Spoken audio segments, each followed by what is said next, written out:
গতকালের এই গোডাউন বিপর্যয়ের পর প্রধানমন্ত্রীর দপ্তর থেকে এক্স স্যান্ডেলে নিয়ে পোস্ট করা হয়েছে এবং যেখানে লেখা হয়েছে যে কলকাতায় যে ঘটনা ঘটেছে তা অত্যন্ত দুঃখজনক। প্রধানমন্ত্রীর তহবিল থেকে নিহতদের পরিবার পিছু 2 লক্ষ টাকা আর্থিক সাহায্য দেয়া হবে। দুর্ঘটনায় আহতদের সাহায্যে 50,000 টাকা করে দেয়া হবে।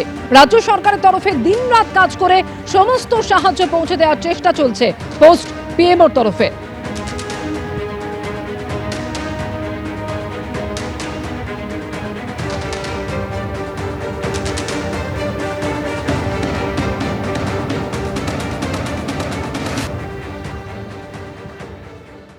তারাতলায় ভয়াবহ বিপর্যয়, ভেঙে পড়া গোডাউনের নিচে আটকে বাড়িতে ফোন করেন মুঙ্গেরের একাধিক শ্রমিক। তাদের মধ্যে কারো মৃত্যু হয়েছে, কেউ নিখোঁজ, কারো চিকিৎসা চলছে হাসপাতালে। উদ্বিগ্ন ও শোকগ্রস্ত পরিজনরা। যখন দুর্ঘটনা ঘটেছিল তখন দুর্ঘটনায় চাপা পড়ে যান। आप लोगों को कितने बजे मन्नू से फोन आया? 2 बजे भोर में। मतलब आज कैसे, मतलब वो क्या बोला फोन करके बोला हम ठीक है, जल्दी निकालिए बाहर। अच्छा, उसके बाद आप लोग क्या? उसके बाद मेरा आदमी यहाँ पे 2 आदमी था, उसको भेजे हैं मोबाइल से बात करते हुए। अंदर से लोहा बजा रहा है तो उसको पता चला कि यहाँ पर मेरा आदमी है, इसलिए से वहाँ कटिंग करके निकाला। कितने बजे उसको उठाया? 6 बजे आज सुबह। तो उसका हालत का क्या है अभी? बहुत कम है। फोन किसको किया था? आपको ही?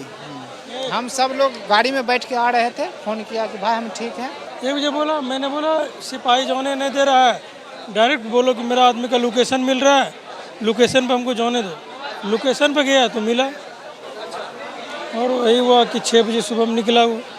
उनका ये गड़बड़ है। अभी भी एक जन लापता है। हाँ, মুঙ্গেরের বাসিন্দা ঘি কুমার, তার মৃত্যু হয়েছে।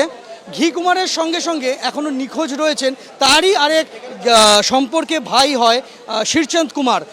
आप लोग ये शिरचंद के बारे में, घी के बारे में कब पता चला आप लोगों को? कल पता चला था। कैसे? वो फोन आया था, मेरा भाई खुद फोन किया था, दबा हुआ था तो उसका मोबाइल में नेटवर्क होगा, हमको फोन किया। मन्नू? हाँ, मन्नू ने शहीद किया था। फोन करके क्या बताया? फोन करके बताया कि भैया हम यहाँ फंसे हुए हैं, वो जो जिस पे ढलाई कर रहा था वो ढलाई गिर गया है। तो फिर हम यहाँ पे लोकल आदमी और काम कर रहे थे हम लोग का, फिर भेजे वहाँ साइड पे, तो वही लोग जाके वो लोग को निकाला, बचाया, फिर इधर में लाया। अभी भी एक जन तो लापता? अभी भी एक जन लापता है। और घी को रेस्क्यू कब किया? घी कुमार को रेस्क्यू किया था सुबह में 5 बजे। हाँ, और निधन हो चुका था उसका। और मन्नू कहाँ है अभी? मन्नू अभी ऑपरेशन में है। এনারা সকলেই পরিযায়ী শ্রমিক বলা যেতে পারে। তারা বিহার থেকে পরিযায়ী হয়ে বাংলায় এসেছেন শ্রমিকের কাজ করতে, আর সেই কাজ করতে গিয়েই এই মর্মান্তিক দুর্ঘটনা। দিব্যেন্দু সিংহর সঙ্গে সন্দীপ সরকার, এবিপি আনন্দ, কলকাতা। নাম না করে প্রাক্তন মেয়র ফিরহাদ হাকিমকে নিশানা করেছেন মুখ্যমন্ত্রী শুভেন্দু অধিকারী। কেএমসিতে কি হয়েছে আমরা জানি না, কালীকে তুললে সব বেরিয়ে যাবে। কলকাতা কর্পোরেশনে কালী না বললে কোনো প্ল্যান হয় না। আর এই কালী ক্যামাক স্ট্রিটের নিয়োগ সবাই জানে। এই কালী বাইপাসের পাশে তৃণমূল ভবন বানাচ্ছে 200 কোটি টাকা দিয়ে। ঠিক কি বললেন মুখ্যমন্ত্রী, শুনুন। আপনার কেএমসিতে কি হয়েছে আমরা জানি না, আপনার কালীকে তুললে সব বেরিয়ে যাবে। কলকাতা কর্পোরেশনে কালী না বললে কোনো প্ল্যান হয় না। আর কালী অ্যাপয়েন্টেড বাই ক্যামাক স্ট্রিট সবাই জানে। আর এই কালী বাইপাসের পাশে আপনাদের তৃণমূল ভবন বানাচ্ছে 200 কোটি টাকা দিয়ে, আর এখান থেকে টাকাটা তুলে ঘরে পাঠায়। আমরা সব জানি, সব বের করেছি, আমরা এফআইআর হয়েছে, আরো ব্যবস্থা নিচ্ছি। একদম আপনারা শুনলেন বিধানসভায় বিবৃতিতে কলকাতা পুরসভার দুর্নীতি প্রসঙ্গে জনৈক কালীর নাম উল্লেখ করলেন মুখ্যমন্ত্রী শুভেন্দু অধিকারী। কলকাতা পুরসভার আগের বোর্ডে কালীচরণ বন্দ্যোপাধ্যায় নামে এক ব্যক্তি প্রাক্তন মেয়র ফিরহাদ হাকিমের ওএসডি হিসেবে কাজ করতেন, অর্থাৎ যার ছবি আপনারা দেখতে পাচ্ছেন। যে কালীর নাম তিনি উল্লেখ করলেন তার পরিচয় সম্পর্কে আরো বিস্তারিত আমরা আমাদের প্রতিনিধি অর্ণব মুখোপাধ্যায়ের কাছ থেকে জানবো। অর্ণব, দেখো, যেটা জানা যাচ্ছে, যখন ফিরহাদ হাকিম কলকাতা পুরসভার মেয়র ছিলেন তখন তার অফিসার ইন স্পেশাল ডিউটি হিসেবে একজন কাজ করতেন, তার নাম হচ্ছে কালীচরণ বন্দ্যোপাধ্যায়।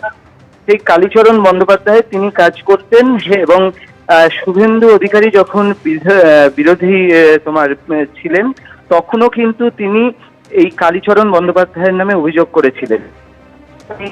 করেছিলেন কালীচরণ বন্দ্যোপাধ্যায়ের বিষয়ে। এবং আজকে যেটা দেখা যাচ্ছে যে কালীবাবুর কথা উল্লেখ করেছিলেন, এবং আজকে যেটা জানা যাচ্ছে যে মুখ্যমন্ত্রী হিসেবে শুভেন্দুবাবু এই অভিযোগ করেছেন যে কালীবাবুই সবকিছু ফাইল পাস করান। এবং পুরসভা সূত্রে একজন কালীচরণ বন্দ্যোপাধ্যায়ের কথাই পাওয়া যাচ্ছে, যিনি হচ্ছেন মেয়রের অফিসার ইন স্পেশাল ডিউটি হিসেবে কাজ করেছেন। যদিও যেহেতু ডিজলভ হয়ে গেছে কলকাতা পুরসভা, সেই কারণে হচ্ছে যে তার ঘর যেটা আছে সেটা তার ঘর বন্ধ রয়েছে এবং সেই ঘরেতে তিনি এখন বসেন না, তিনি অন্যত্র তিনি বসছেন। তার কারণ হচ্ছে যে এটা হচ্ছে পুরসভার সাধারণ অফিসার যারা হচ্ছে ওএসডি হিসেবে দায়িত্ব পালন করেন। যেহেতু মেয়রের এখন নেই, সেহেতু তার ঘর বন্ধ এবং সেই ওএসডি তিনিও এখন আর আসছেন না। এবং যেটা জানা যাচ্ছে যে মানে সেই ওএসডির ঘরে তিনি আসছেন না, তবে কলকাতা পুরসভায় তিনি এদিন এসছেন এমনটা জানা যাচ্ছে। কিন্তু তিনি কোথায় রয়েছেন সে সম্বন্ধে এখন সবার মনে প্রশ্ন রয়েছে যে তিনি কোথায় রয়েছেন। ধন্যবাদ অর্ণব। আর প্রাক্তন মেয়র তিনি দাবি করছেন যে তারাতলার ওই গোডাউন বেআইনি নয়। আমি যতদূর জানি ওই গোডাউন বেআইনি নয়, পুরসভার অনুমোদন নিয়েই তৈরি হচ্ছিল ওই গোডাউন। শুনুন। নিশ্চয়ই আগে যখন আমি ছিলাম রেস্কিউতে যেতাম, অনেকগুলো সিস্টেম করেছি কর্পোরেশনে যখন ছিলাম, যাতে ইললিগাল নয়। আমি যতদূর জেনেছি এটা ইললিগাল না, সুপারভিশনের অভাব। সুপারভিশন তার মেয়রের বা কমিশনারকে সুপারভিশন করতে পারে না। আমি যতদূর জেনেছি এটা স্যাংশন নিয়ে করা হয়েছে, এবং এটার কি মানে মেটেরিয়াল কি দিয়েছে না দিয়েছে সেটা জানার কথা আমার না, বা ওইখানে কোথায় হচ্ছে সেটা আমি জানতাম না। এটা আপনাদের পাপের ফল। সব জায়গায় টাকা নিয়ে সিটি অফ জয়কে মৃত্যুপুরীতে পরিণত করেছেন। কোনো বিপর্যয় আপনারা এনডিআরএফ সেনাকে ডাকেননি, একটাকেও ছাড়া হবে না। আপনাদের প্রাক্তন মেয়রের সই আছে। বিধানসভায় গোডাউন বিপর্যয় নিয়ে বিবৃতি মুখ্যমন্ত্রী শুভেন্দু অধিকারী।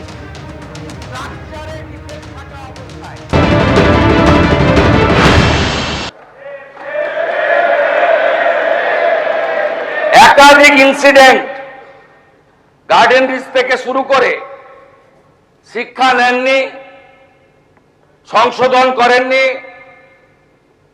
কোন উদ্ধার কার্যে এনডিআরএফ এবং আর্মিকে কোনোদিন ডাকেননি। গার্ডেন রিচের ধ্বংসস্তূপে আপনার জেলা মুর্শিদাবাদের যারা হাত খুলে মমতা ব্যানার্জিকে ভোট দেয় মুসলিম, তাদের 14 জন চাপা পড়ে মারা গেছিল, একজনকে উদ্ধার করতে পারেননি আপনারা জীবিত। আমরা এটা নিয়ে রাজনীতি করব না, কিন্তু কি করেছেন আপনারা? একটাকেও তো ছাড়ার কোনো সিন নেই। আপনার প্রাক্তন মেয়রের সই আছে, এতে কাউকে ছাড়া হবে না। আপনার ইঞ্জিনিয়ার যাদের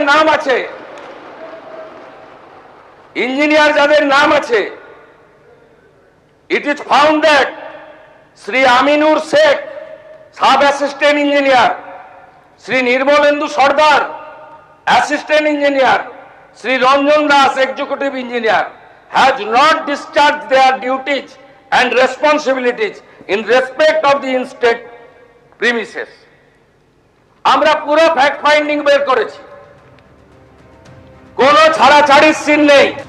তারাতলা বিপর্যয়ে মৃত্যু মিছিল, মৃতের সংখ্যা বাড়ছে। তারাতলায় নির্মীয়মান গোডাউন ভেঙে মৃতের সংখ্যা এখনো পর্যন্ত বেড়ে দাঁড়িয়েছে 11, আহত হয়েছেন 18 জন।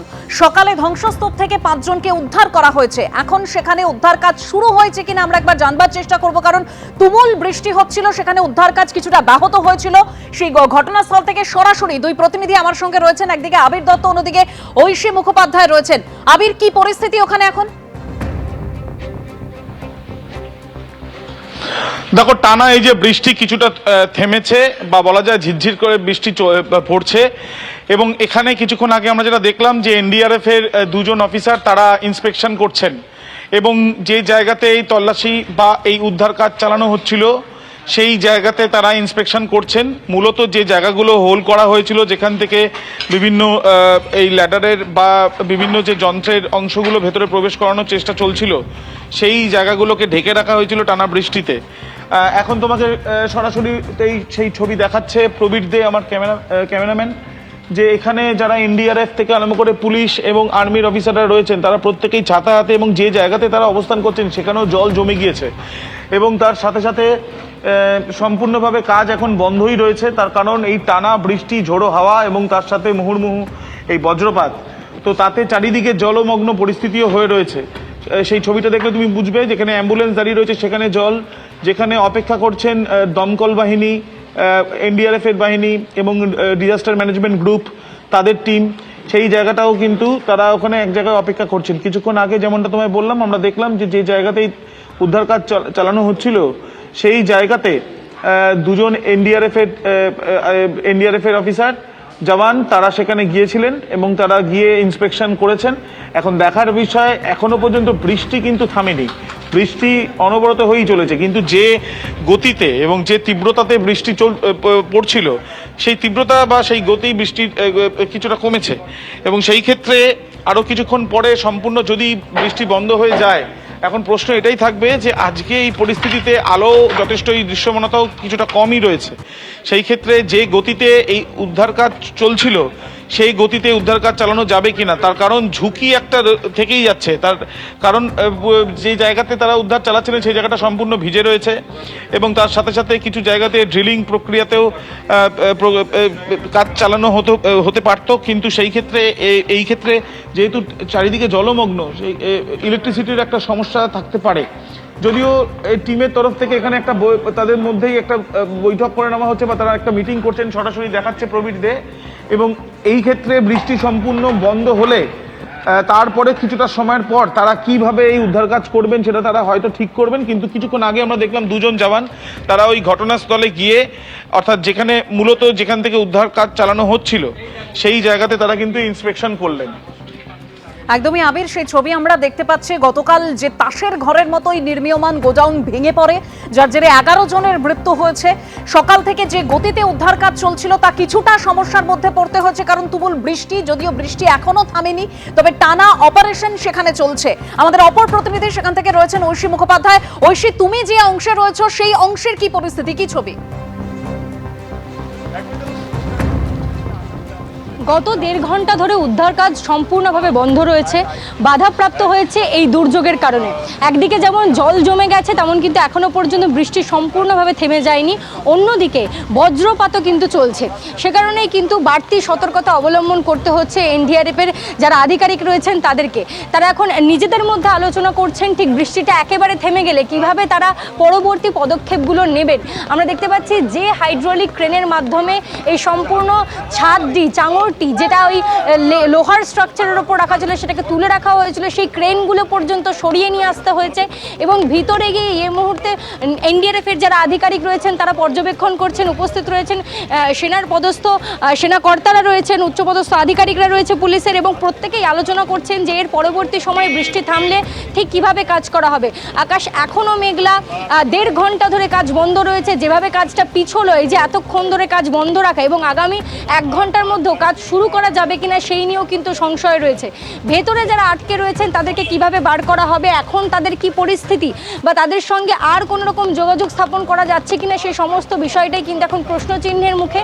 এখন পরবর্তীতে ঠিক কি পদক্ষেপ হবে সেটা নিয়েই কিন্তু তারা নিজেদের মধ্যে পরামর্শ করছেন, আলোচনা করছেন, যাতে কাউরির কোনো ক্ষতিসাধন না করে যারা কর্মীরা, আধিকারিকরা কাজ করছেন তাদের এবং যারা ভিতরে আটকে রয়েছেন প্রত্যেককে যাতে সুষ্ঠুভাবে বের করে আনা যায়, জীবিত অবস্থায় বের করে আনা যায়, সেই প্রয়াস কিন্তু নিরন্তরভাবে তারা চালাচ্ছিলেন। 25 ঘন্টা কাজ করার পরে 1.5 ঘন্টা ধরে এখন কাজ বন্ধ রয়েছে।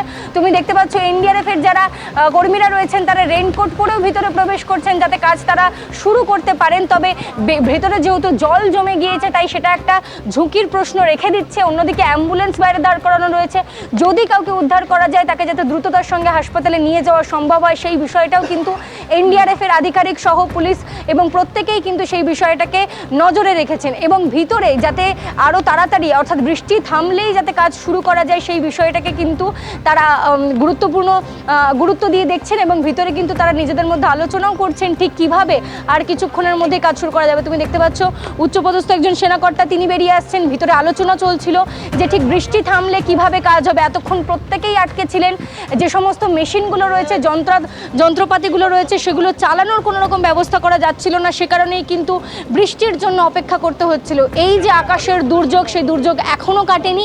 বৃষ্টির ঝিরঝির করে পড়ছে, আকাশ মেঘলা, চারিদিকে আলো সেভাবে নেই। তাই সেক্ষেত্রে কিন্তু কাজ এখন শুরু করা একেবারেই সম্ভব নয়। তাই স্বাভাবিক পরিস্থিতি হওয়া পর্যন্ত অপেক্ষা করতে হবে এবং কিছুটা অপেক্ষা করার পরে, অর্থাৎ আরও 1 ঘন্টা হয়তো বা অপেক্ষা করার পরে কিন্তু কাজ শুরু করা যেতে পারে, এমনটা কিন্তু মনে করা হচ্ছে। তবে ভেতরে যারা এনডিআরএফের কর্মীরা ছিলেন তারা বেরিয়ে আসছেন এবং প্রত্যেকেই কিন্তু একটা আলোচনার মধ্যে ছিলেন যে কিভাবে এর পরবর্তী প্ল্যান অফ অ্যাকশন সাজানো হবে। এবং যেহেতু 1.5 ঘন্টা ধরে বৃষ্টি হলো, তার জন্য কাজ বাধাপ্রাপ্ত হলো, ব্যাহত হলো 1.5 ঘন্টা ধরে কাজ, সেই বিষয়টাকে বলা যেতে পারে যে ওভারকাম করে কি করে তারা আরও দ্রুততার সঙ্গে এই সম্পূর্ণ কাজটা, তাদের এই উদ্ধার কাজটাকে আবার শুরু করতে পারবেন, সেটাই কিন্তু এখন মূল লক্ষ্য। এবং তার সঙ্গে সকাল থেকে এবং গতকাল থেকে যেটা মূল উদ্দেশ্য ছিল তাদের যে জীবিত অবস্থায় সকলকে উদ্ধার করা, সেই বিষয়টাও কিন্তু মাথায় রেখেই তাদেরকে আলোচনা করতে হচ্ছে, পরামর্শ করতে হচ্ছে এবং তার পরবর্তীতে কী কী পদক্ষেপ হবে সেগুলোই কিন্তু তারা সাজিয়ে নিচ্ছেন। ধন্যবাদ ঐশী। এবিপি আনন্দ, এগিয়ে থাকে, এগিয়ে রাখে।